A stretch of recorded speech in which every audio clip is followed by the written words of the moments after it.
Sadashivasamarambham Shankaracharya-madhyamam Asmadacharya-paryantam Vande Guru-paramparam.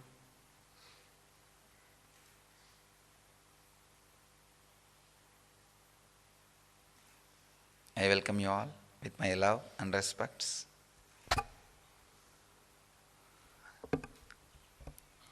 Today's subject for morning satsang,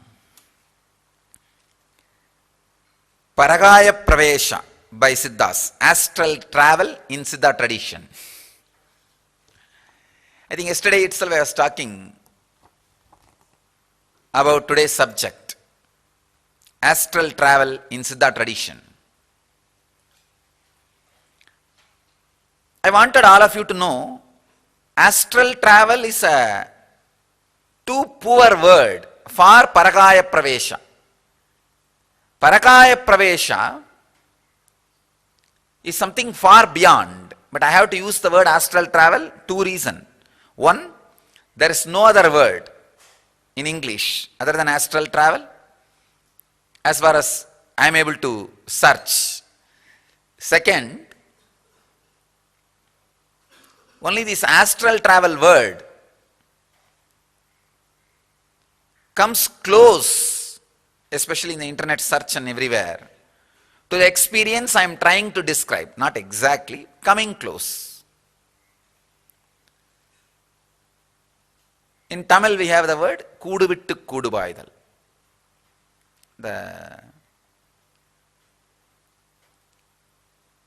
When I talk about Upanishad, Brahma Sutra, Yoga Sutra, what problem I face translating the Sanskrit to English, because those masters are great poets, the Upanishadic masters. Just this one sutra, Purnamada Purnamidam Purnat Purnamudachyate, Purnasya Purnamadaya Purnameva Vasishyate. What a poetry!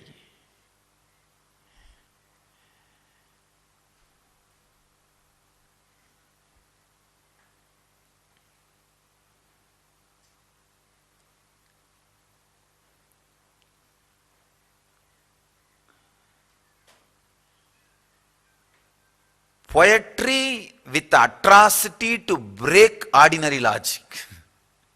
This is what I have to describe. It is the not ordinary courage. Courage is too small word. Atrocity.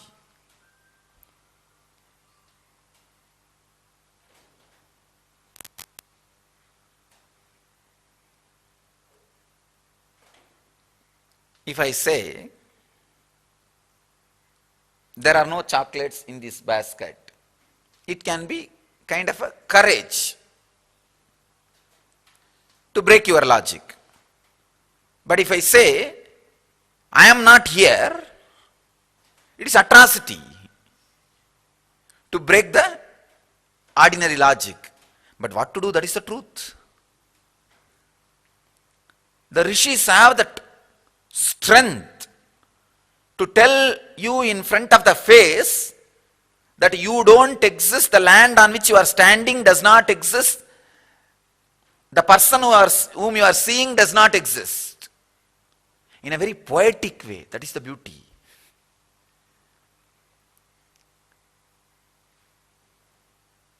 So I can never translate Purnamada Purnamidam into any language honestly and feel satisfied, I did my job. No. The same struggling, same suffering, same struggle I am having when I need to translate the technical terms of siddhas from Tamil to English. The word Kudu vittu Kudu Paidal is a Tamil word and Sanskrit word Parakaaya Pravesha. Of course, they both mean same. They both are equally loaded with the same meaning, with the same strength, at least I can say, the same strength. But both words can never be translated into English. Astral travel is the closest word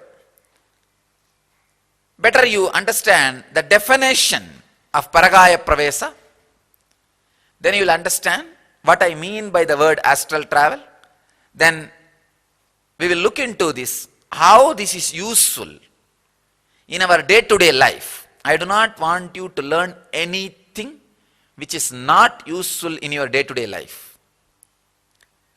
I do not want you to participate in anything,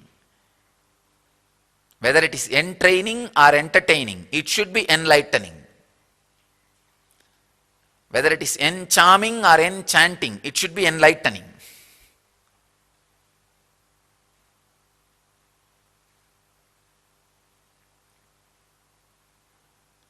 Without enlightening, the entraining has no meaning. It is only training, not entraining.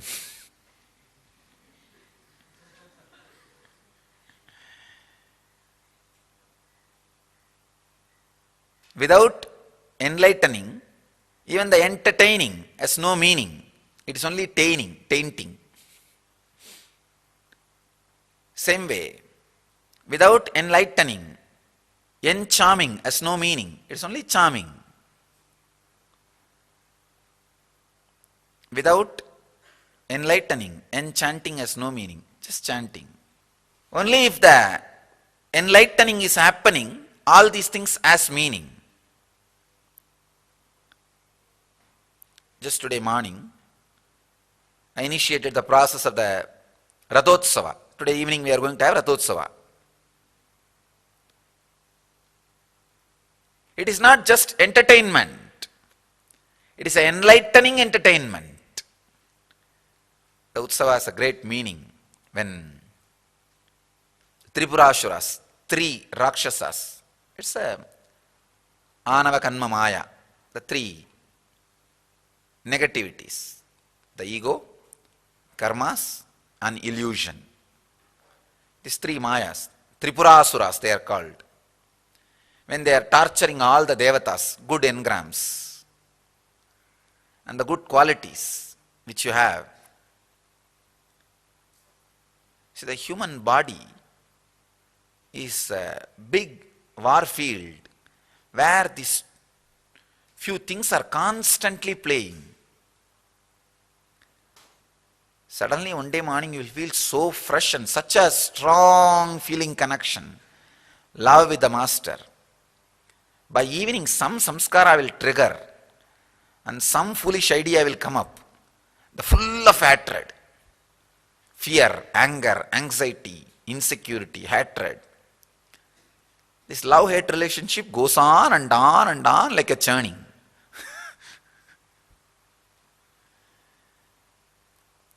This Tripurasuras torturing devatas is same thing.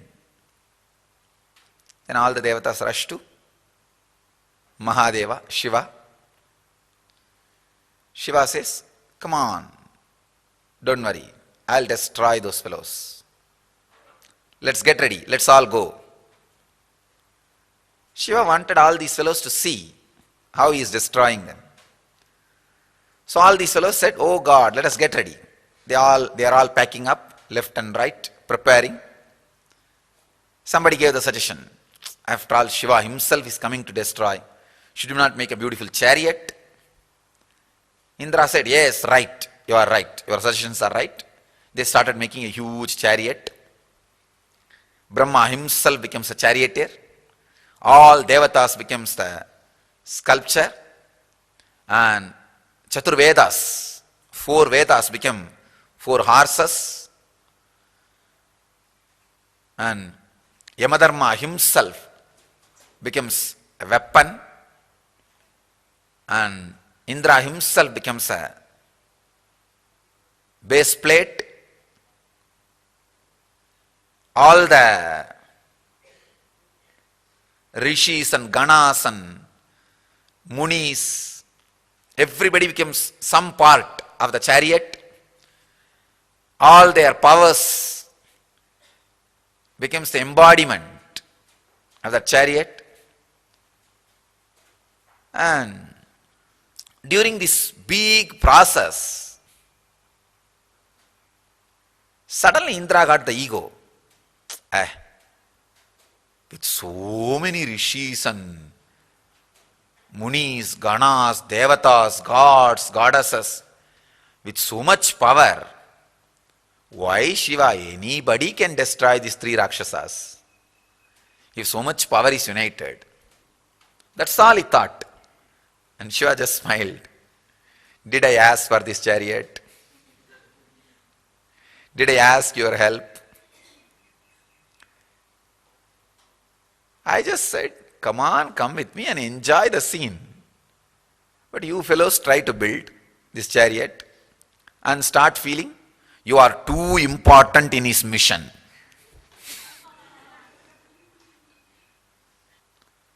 Sometimes the Indras feel that.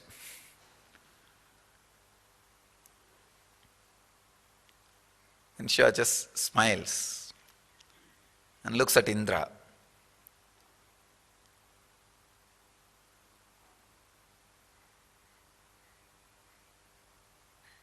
Indra understood what he is thinking. But he is so arrogant. You see, when you do something with a lot of difficulty, with a lot of thinking, you are doing hard work.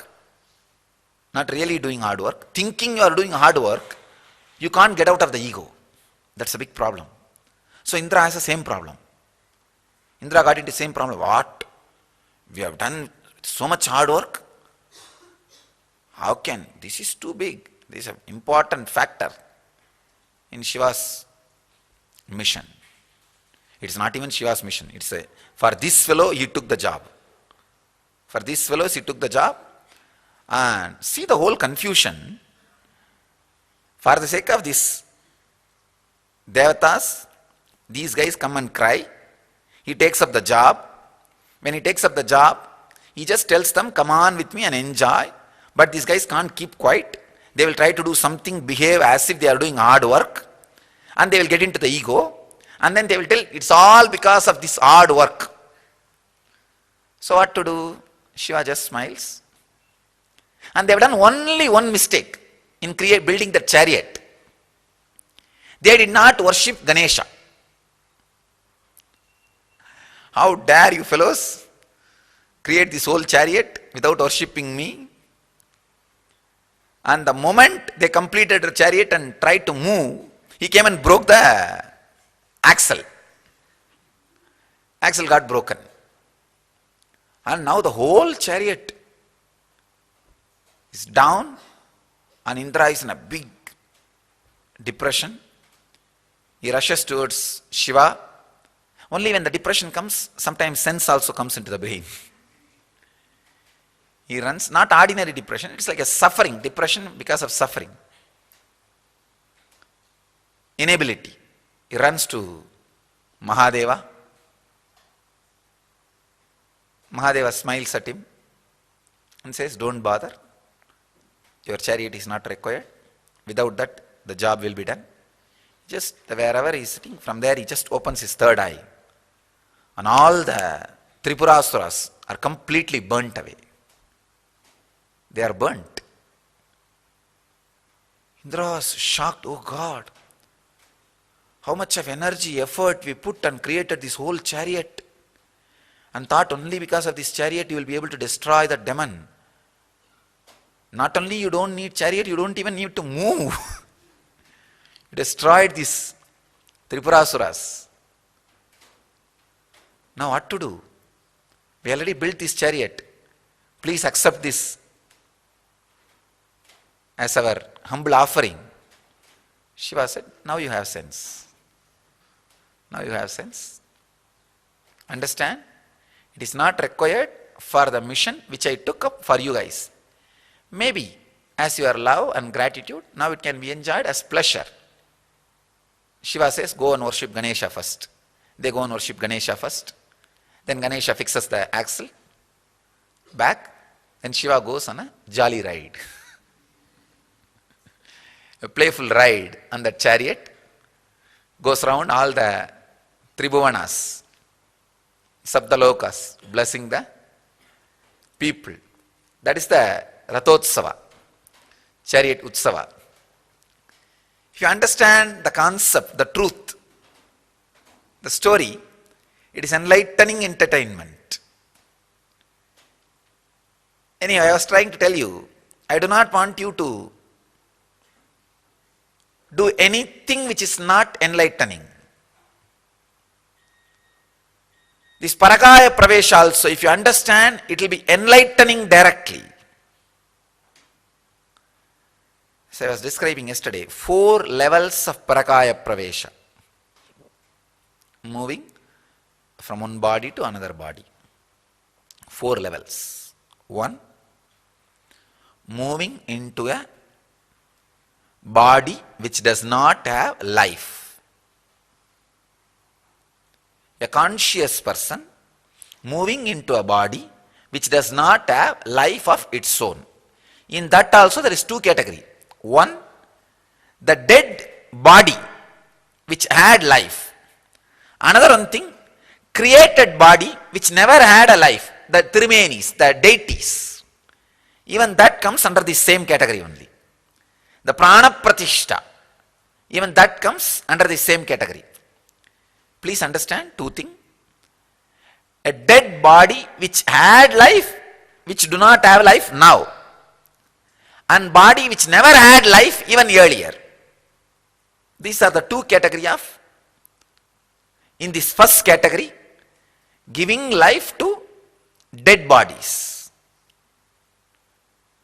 That is why even the deities, before the energizing process, you will be surprised to know, they will make a effigy of deity in straw, and that will be taken round the temple in which the deity is going to be installed.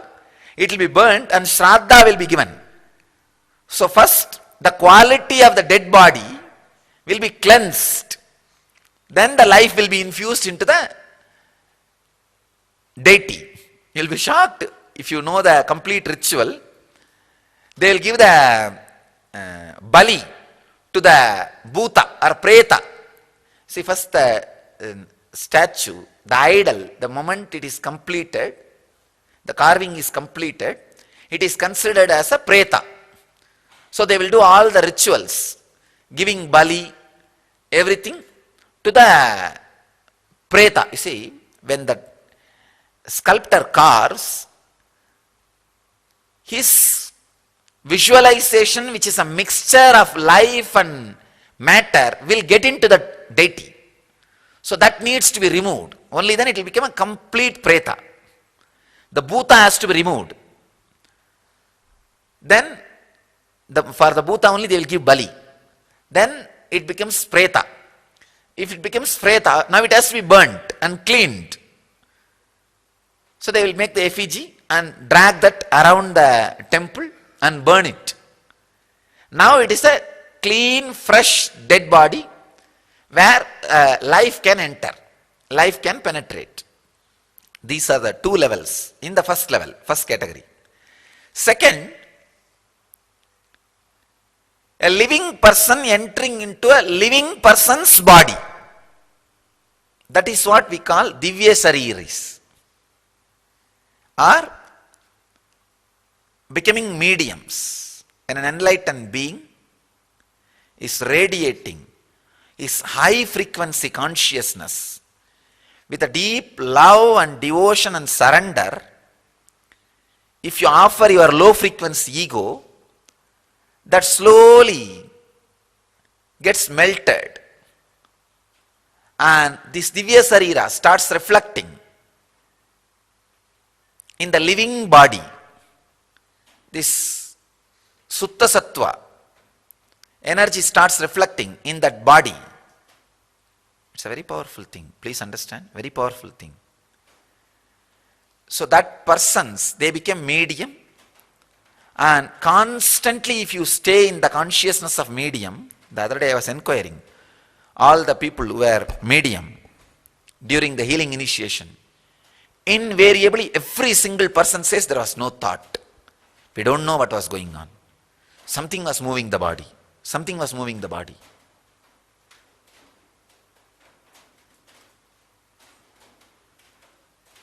Few rishis are grumbling and grudging against the Gopikas in Bhagavatam. How many years we are struggling and suffering to have that no-mind experience. These ordinary shepherd girls, the milkmaids, are enjoying this no-mind experience with no reason, for no reason. It's unfair. That's what exactly I remembered when these guys are saying, no thoughts. When you stay in that state again and again, more and more, you become divya sareeri. The divya sarira starts happening in you. This is what is the second level of living person entering into the living person's body. There is another one thing in the same line. Sometimes these black magicians use a living person's ego, punches and penetrates and enters into another one living person's body to destroy that body. There, it is like a terrible suffering. It is like a war, destruction. This fellow uses his ego, strength of ego, power of mind, and enters into that body by destroying the power of mind of that person. It is a most dangerous thing. Neither be encouraged nor be allowed. Now the big question starts. How to find out whether the person entering into you is an enlightened being or unenlightened being? Because it's a big game. When you are being medium, if it is only a pure peace and joy and ecstasy, which you really enjoy, then be very clear. You are only a medium to the enlightened being. You are a divya sareeri. Then go with it again and again as much as you can. If you are not enjoying, if it is a terrible suffering, when you are out of that medium state, if you are feeling, no, I will never do this again. This is not for me. Terrible, uncomfortable feeling, a terrible, terrorized feeling. Night you are having very wild dreams, suffering. You are only becoming more and more dull after every session of being medium. If that is the case, then understand it's a black magic. You need to escape from that place immediately. Never ever be a medium. Never ever allow that person to work on you. Never ever enter in his breathing space. This is the scale. Please understand, it's an important thing you need to know. After being a medium, if you feel completely elated, ecstatic, pure awareness, it's like I can give you some straight things. Morning when you wake up, next day morning, everything will look more fresh, more green, more alive. And all your senses will have the high peak experience. The eyes will become fresh. The mouth will become more sweet. The ears will be able to hear very sensitive sounds. The body will be having the hangover of the high ecstasy. All the senses will become sharp. Patanjali describes Siddha Sattva, experience in Indriyas. Please understand, it is not even eyes becoming fresh. The power which sees through the eyes will become fresh. That is the truth, you see. Now, there is something called Chakshu. Chakshu is not eyes. Chakshu is the energy which sees through the eyes. That is usually corrupted by layer of thoughts. For example, here If you make too much duna smoke, that sambrani, the incense smoke, continuously every day, the dust will settle down on this cloth and one layer of dust will happen within a month. Same way, too much samskara on chakshu, a dust will settle down on the chakshu, and whatever you are seeing through the eyes will become dull, even though eyes are not dull. Understand the difference. Eyes having power is the side effect of chakshu becoming dull for long time. I am not even talking about eyes themselves becoming dull. I am talking about chakshu becoming dull. Chakshu is the power through which you are seeing the power with which you are seeing through the eyes. Very strong lessons. You need complete attention. But the lessons will be really helpful. This technical knowledge will really be helpful, not only for enlightenment, for making your life more and more blissful and happy and joyful, becoming a new human being. Becoming a new human being. Understand? If you act, cooperate as medium, and if your chakshu becomes pure next day morning, you feel, oh God, things are so fresh, alive. Then you are traveling in the path of divya sareera. Mouth having a deep taste, not just the mouth, the deeper mouth. It's called annak. In Tamil we say the part which hangs inside your tongue, the deeper mouth, this area. That inside the throat, feeling intense sweetness or a very sweet smell being experienced in the nose. That is what is the perfume of divya sareera, of the master. Understand? Perfume smell of divya sareera of the master. Something will be happening in your nose, some sweet smell. And any sound, you will, even a small sound, you will be able to hear with a deep sensitivity. These are the scales. I am telling all the people who were mediums, during the healing initiation. I am telling all you guys, if you have any of this experience, you are traveling towards the path of divya sareera. Have courage, confidence, joy, jump into it and run. Flow with it.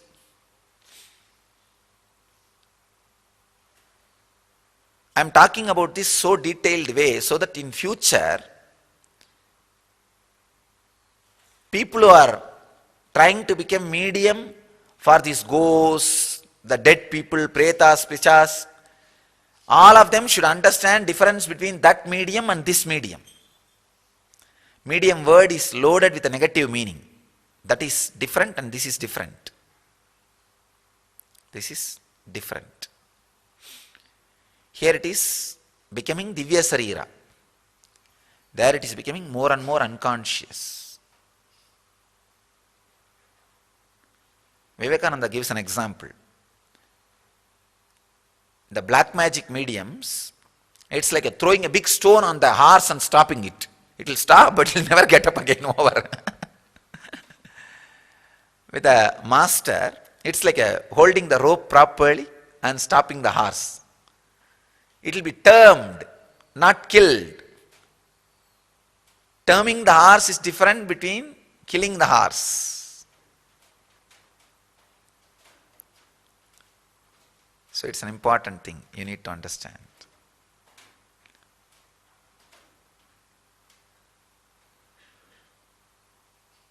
This is the second level, Parakaaya Pravesha, astral travel.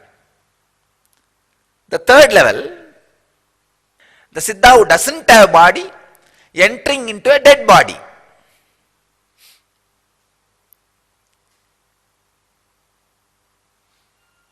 Like a Mahavatar Baba who doesn't have physical body. He may suddenly enter into some body to do some work, to bless people, to initiate. It happens. And same way, siddhas who don't have body entering into, first thing, siddhas who don't have body entering into a living body, siddhas who don't have body entering into a dead body. These are the next categories. Understand? 4 categories. I'll just give the essence. Person who is having the body entering into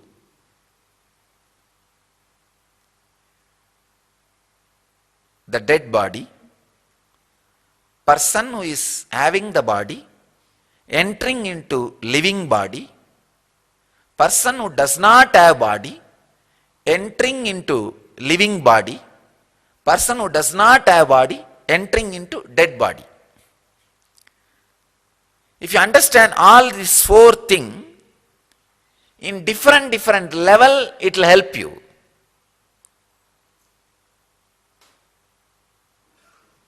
First, if you understand the possibility, a Siddha can reflect, radiate himself in your body, naturally that is the best thing can happen to your body. Just get out. Get out of your body, let him occupy. That is the best thing can happen to your body. Understand what best can happen to your body. Then that becoming divya sareerees, divya sareera. That's the greatest thing can happen to you and the body.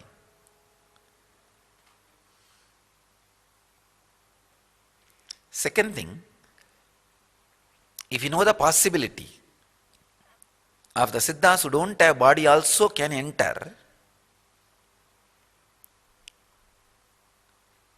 feeling connection with the masters who don't have body will be established in your life in a very strong way. Shiva himself is a great siddha who doesn't have a physical body as on now. Who can take but who doesn't have. You can always request him to reside in your body. Just make yourself available. Shiva, I can give all the masters who don't have body, who are not with physical body, you can invoke them. Just create little space, they will be there in you. It can become a very powerful practical tool, technique for your enlightenment. Not just a story. So the first thing, Siddha with body entering into dead body. That example is the Tirumular. Tirumular entering into a shepherd guy's body and making him alive. Second, a living Siddha entering into a living body. That's what the example of our mediums. Third, Siddha who doesn't have body entering into the body. Like Mahavatar Baba, many times, I've seen many people. Mahavatar Baba lands and blesses them, enters their body and uses. Siddhas who don't have body entering into the dead bodies and making it alive, still it happens. As I said, yesterday I was telling, there are some people, once they die, if the body is really matured with positive biomemories, Siddhas land and start using it for the world's good to do some mission which they want to do. The essence of what I wanted to convey through these different levels of Parakaaya Pravesha. Of course, there are techniques for each one. One technique to open yourself for you to receive the living master, master with body or master without body. Second, there are techniques for you to enter into living body or dead body. That you may not need. You don't need. One body itself is enough reason for your suffering. And why will you need the science of entering into another one body, create more suffering? Unless you are really screw loose. And too many screws loose. Why will you do that? That is not required. But at least you can learn the technique of opening up yourself for the masters with body or without body to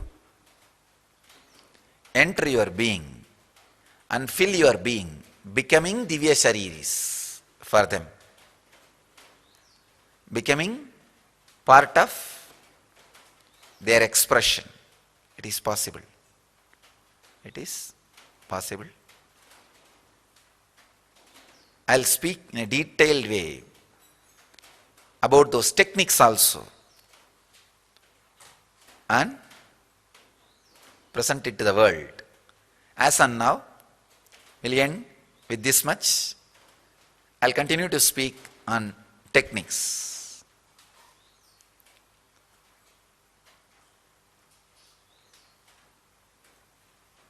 Deep passiveness and receptivity itself is a technique to receive an enlightened being into your body, whether he has a body or he doesn't have a body. If he is a living master or dead master, a deep passive receptivity is enough to receive him into your system.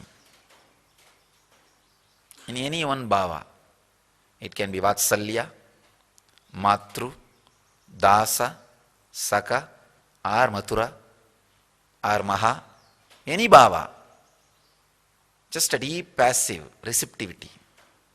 You can just land in your system. Let you all have the deep passive receptivity and experience divya sharira.